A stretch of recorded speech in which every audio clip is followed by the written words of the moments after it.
Hoy día, precisamente, cumplimos un aniversario del nombramiento oficial por don Pedro Valdivia de ser este puerto, el puerto de Santiago, pero por los viajes que posteriormente se hicieron durante siglos por los españoles, pasó a ser el puerto que distribuyó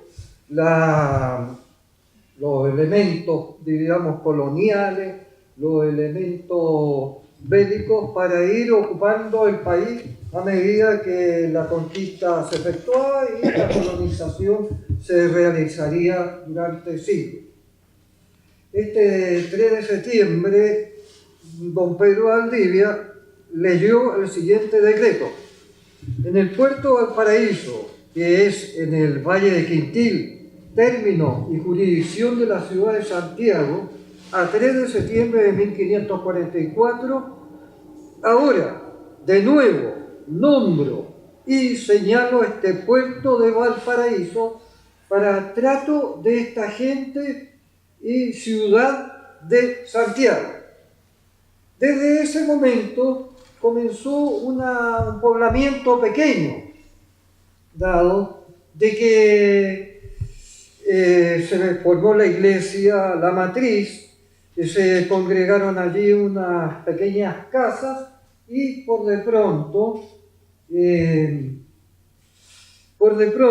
la población empezó a aglutinarse en este sector de la actual Plaza Echaurren hasta este sector de la Plaza Sotomayor, con nombre de aquel entonces.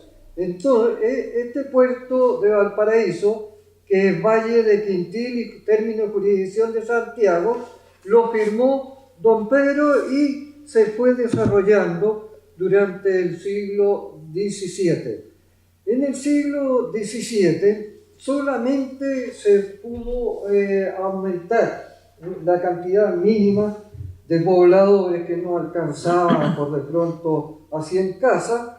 Se vino a aumentar con toda una construcción enorme, fortificada, el castillo San José, que comenzaba precisamente en la plaza, que pronto se llamaría del Cabildo, donde se colocaron cañones para disparar, diríamos, tiros rasos contra los corsarios ingleses y holandeses que aparecían continuamente.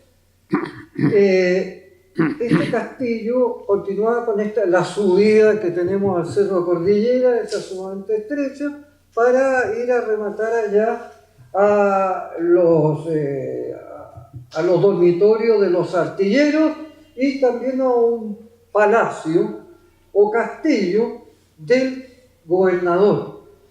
Y todo esto estaba defendido por más o menos 40 familias, que tenían su armamento y sus, diríamos, uniformes para rechazar dicho ataque. Justo, precisamente, de la plaza que nosotros tenemos vecina, subía el camino de las carretas, porque se hacía el comercio desde Santiago, de otras localidades próximas, avanzando por las partes altas, parejas de esta ciudad y bajando precisamente por el sector que nosotros conocemos como la calle Márquez en la actualidad. Ese palacio le dio la oportunidad a muchos pobladores, y esto aumentan a 150 familias, dado que se le daba seguridad plena para cualquier ataque adversario, y además que pronto los habitantes empezaron, diríamos, a tener trabajo, dado de que la seguridad atrajo españoles, atrajo que se vinieron a ubicar aquí, atrajo a franceses, especialmente los navegantes de San Malo, que llegaron en muy buen momento.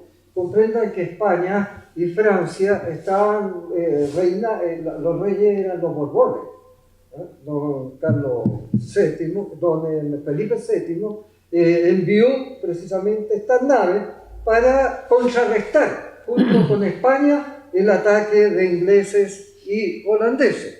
Se le llamó el Castillo Blanco porque aquí donde estamos ubicados nosotros había un murallón enorme donde se adoraban las troneras, los cañones, para ver si aparecía el enemigo. No hubo necesidad. Ingleses y holandeses fueron rechazados, desaparecieron y se produjo una... Ah, no llegó. Lo conoces tú. Se produjo un enorme afluencia de barcos precisamente del virreinato del Perú. Este virreinato del Perú recibía de todos los países costeros de de Sudamérica, recibía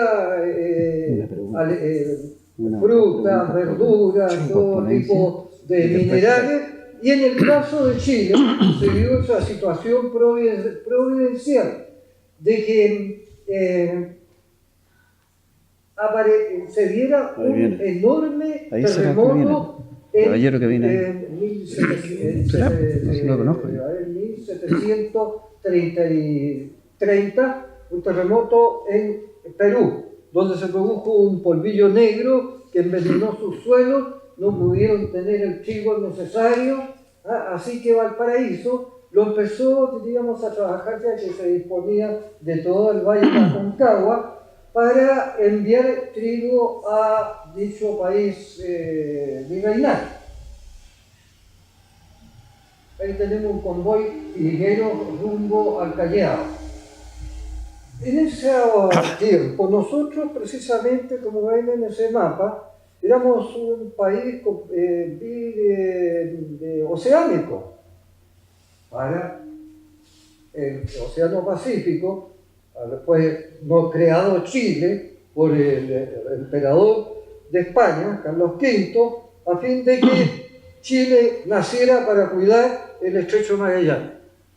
Nosotros estábamos instalados, los chilenos, se creaba una nación y esa nación llegaba hacia el Atlántico.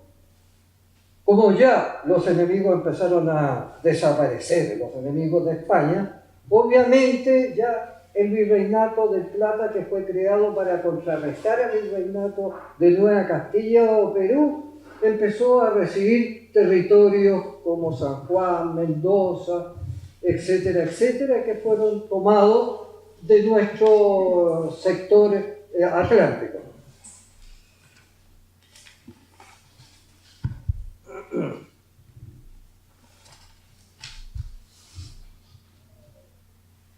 En 1687 ya había comenzado este tráfico y Valparaíso se llenó de estos extranjeros. Los españoles eran de origen generalmente vascos y los franceses del sector de la Bretaña francesa venían de Saint-Malo para comerciar y por de pronto Santiago notó que era ya un puerto real de comercio como se pensaba para la capital y buen número de ellos se vinieron a instalar con bodegas más amplias, con casonas, con administraciones. Por de pronto, este fue un crecimiento que le dio al puerto el cambiar de una cantidad de 8 buques en el año, tiempos anteriores de la actividad tan plena que se había logrado, a una cantidad de 30 buques por año, lo que significa normalmente para el caso agrícola un aumento precisamente comercial y de dinero para nosotros, a pesar que desde el virreinato no nos pagaba muy bien, pero era una novedad. Termina el periodo colonial con un gran personaje, don Ambrosio O'Higgins, el cual creó un camino nuevo de Santiago a Valparaíso, lo que aumentó el desarrollo. Él también se preocupó de formar carreteras aquí dentro de nuestra ciudad, la carretera de las mulas, la carretera de las carretas, para que el aumento fuera no fuera difícil. Lamentablemente, esta primavera que tuvimos, a pesar que estaba todo construyéndose de la mejor manera, no pudo resistir un terremoto enorme. Ese terremoto fue a fines del siglo XVIII e hizo de que volviéramos casi a época cero. Lo que se rompió del castillo de San Antonio tuvo que convertirse, de San José, se tuvo que convertir ya en poblaciones nuevas que empezaron a ocuparse desde aquí del plano. Y por de pronto ya no hubo ese comercio agrícola que trató de hacer la administración española, que se formara un cabildo que se inició el 17 de abril de 1791. La sala municipal era el piso bajo de una casa particular ubicada en la plaza llamada entonces del Castillo, precisamente la Plaza Chauvin. La misma que después se llamaría municipal cuando Cabildo pasó el término a llamarse municipalidad y que ahora es nuestra plaza. Fue el centro administrativo por excelencia del Valparaíso. La antigua planchada había crecido como plaza principal, esa plaza de Chauvin, planchada, como plaza principal, y el castillo, como fue ocupado, se convirtió, por población, tuvo que convertirse en la parte más bien defendida y en la parte de la aduana, que está donde están los tribunales de justicia actualmente, allí tuvo que convertirse en la gobernación con la administración comercial, económica y de la aduana. Posteriormente, el rey Carlos IV, en 1802, reconoció a Valparaíso como muy noble y leal ciudad. Ya no sería el puerto, sería una ciudad-puerto, con cédula del 9 de marzo de 1802. Vino la independencia nacional y el hijo del buen gobernante, que fue el barón de Osorno, que levantó otra fortaleza allá en ese cerro, y también propició un alivio a este problema que trajo el terremoto, apoyó, limpió los esteros, puso, diríamos, lugares donde había agua potable. Don Ambrosio O'Higgins fue un buen, entonces, progenitor de nuestro héroe, don Bernardo O'Higgins. Sabemos nosotros que no se pudo casar don Ambrosio con su señora, porque lamentablemente cuando ya estaba de novio y estaban de acuerdo hacer diríamos, esta ceremonia, le llegó el nombramiento de gobernador de Chile y él no podía, por ley del reino, del imperio, tomar esposa de alguna persona que gobernaba o alguna propiedad. Así que pasó el tiempo, el hijo creció, fue mandado a Inglaterra y en Inglaterra pensó casarse también y preocuparse de establecer allá una, diríamos, flota de comercio marítimo en Inglaterra. Pero Francisco de Miranda le dijo a este joven de 20 años, vaya también a defender el país porque están en un proceso de emancipación. Así que vino a luchar por la patria vieja durante el tiempo de la Reconquista, cuando se perdió esa patria naciente, y continuar como gobernante a posteriori por haber demostrado, hijo, diríamos, igual a un padre creador. Los dos fueron patriotas. Si los españoles se preocuparon de crear este país, de ofrecer el desarrollo posible para una nación que le servía tanto en la defensa del Pacífico. Entonces el Hijo también creó para Chile toda una gran fuerza para independizarla. No solamente el ejército lo recuerda, sino que también la primera Escuadra Nacional Armada de Chile. Esto muestra que voy a leer un documento muy interesante. O'Higgins amó a sus conciudadanos, los educó, los dignificó y honró, se dice en este documento. Sí, él solo es patriota el que ama a sus ciudadanos, los educa, los alienta, los dignifica, los honra, el que lucha por el bienestar de su pueblo, sacrificándose por emanciparlo de todos los yugos. Él cree que la patria no es la selva del esclavo, sino el solar del hombre libre. Nadie tiene derecho de invocar la patria mientras no pruebe que ha contribuido con obras a honrarla y engrandecerla. Ya, listo. Los españoles cumplieron. Ahora veamos cómo cumplieron los habitantes de Valparaíso durante el siglo XIX.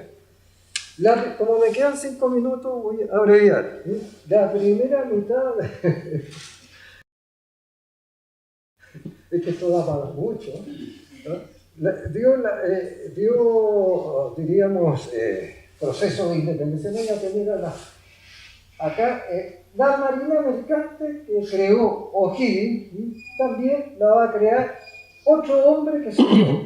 Tienen el puerto ustedes de Valparaíso. Allí en ese año de 1819, plenitud para la creación de la primera escuadra y también de la Marina Mercante, van dos siempre, ambas conjugadas. Ese camino lo siguió otro hombre que tuvo el catecismo de O'Higgins, don Diego Portales Palazuelo, padre también de la República, porque llegó hasta, se le llama el ministro Martí. Murió precisamente para que tuviera constitución, tuviera código, hubiera leyes, hubiera guardia cívica y ejército, armada, y también a desarrollar mucho la Marina Mercante Nacional. En esto le acompañó un hombre muy culto, el ministro el Manuel Rengifo Cárdenas. Se preocupó de reglamentar las aduanas, los almacenes de depósito. E incluso sacaron una ley, la ley de la marítima, en que se señalaba: vengan todos los extranjeros que gusten de nuestra nación, a cualquier puerto. Allí el que se casa con una chilena nunca más va a pagar impuestos, comercia libremente y todas van a hacer ganancias. Imagínense cuántos extranjeros se casaron con chilenos. Empezamos de cero nuevamente, pero ya había 200 naves mercantes dirigidas por extranjeros. Incluso si está casado, ponga una bandera chilena, lo registra y también no se le va a cobrar. Esto atrajo a los extranjeros de forma completa. Me estaba saltando un detallito, que es la guerra contra la Confederación, me la salto mejor.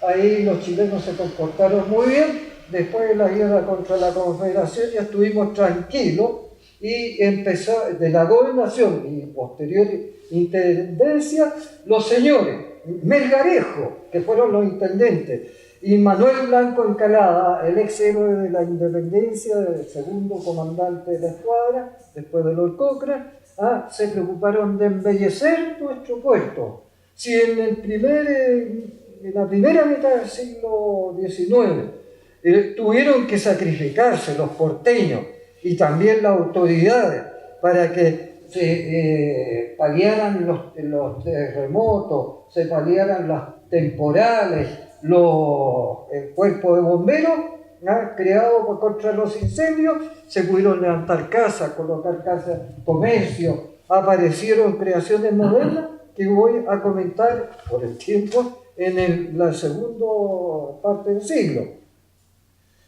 Dicen los presidentes, o sea, el presidente, don Pedro Montt, en un discurso fantástico que dijo en 1851.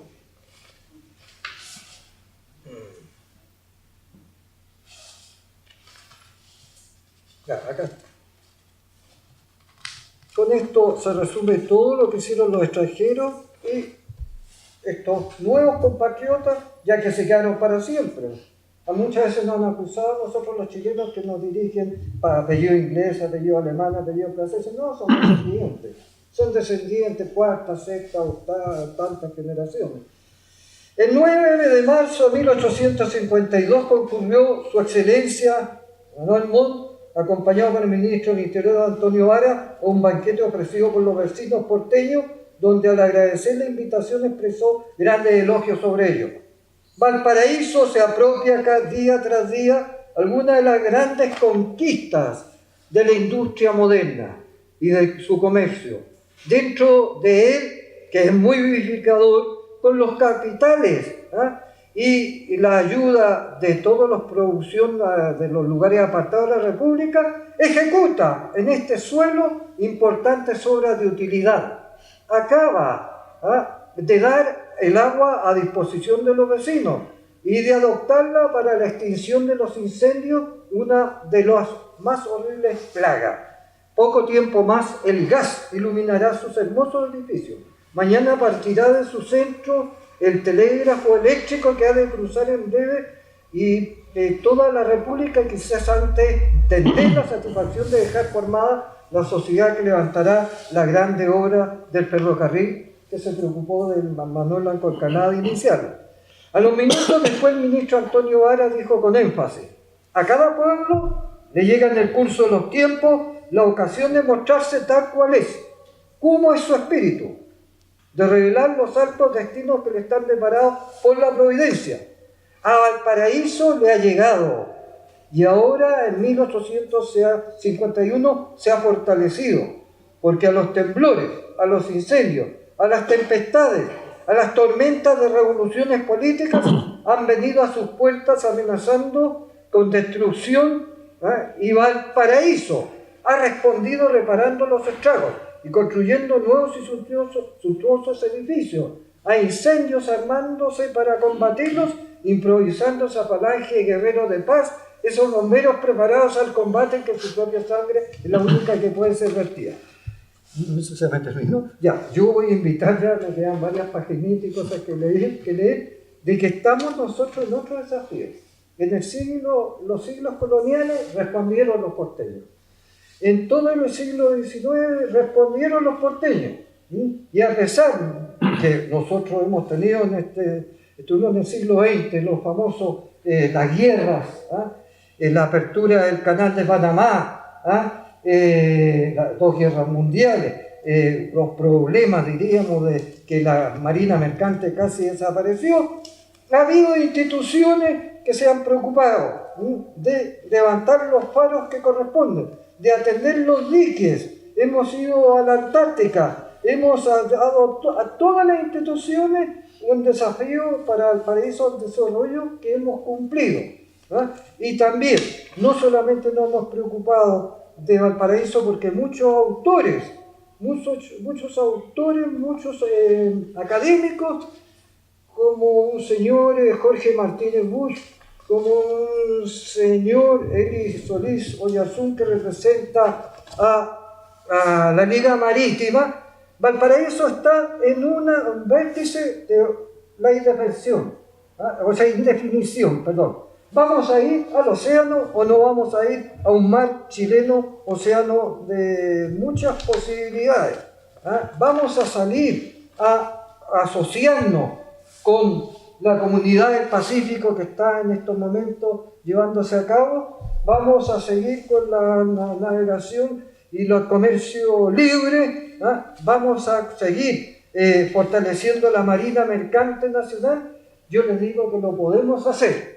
Lo podemos hacer perfectamente bien los porteños, porque los habitantes, los porteños de otros puertos van a fijarse que van a competir con nosotros. Tenemos una especialidad de hidrografía y oceanografía fantástica, y en estos momentos Chile es reelegido como miembro de los países líderes en el ámbito marítimo internacional. Somos capaces, tenemos instituciones, pero también necesitamos, para, diríamos, equilibrar las influencias que vienen de otros países que pueden dominar el Océano Pacífico, nosotros también que tenemos que fortalecernos. Tenemos puertos muy bien activados, hemos llegado a acuerdos de libre comercio con naciones muy importantes, tenemos desafíos pendientes, así que el que es héroe del mar, inclínese por ayudar a nuestro puerto con obras como estas que están en la biblioteca. Lean los periódicos, por eso yo traje tanto material, porque creí que le alcanzar a nombrar otros temas, de a leer otros documentos, pero me quedo muy contento con lo que pude hacer.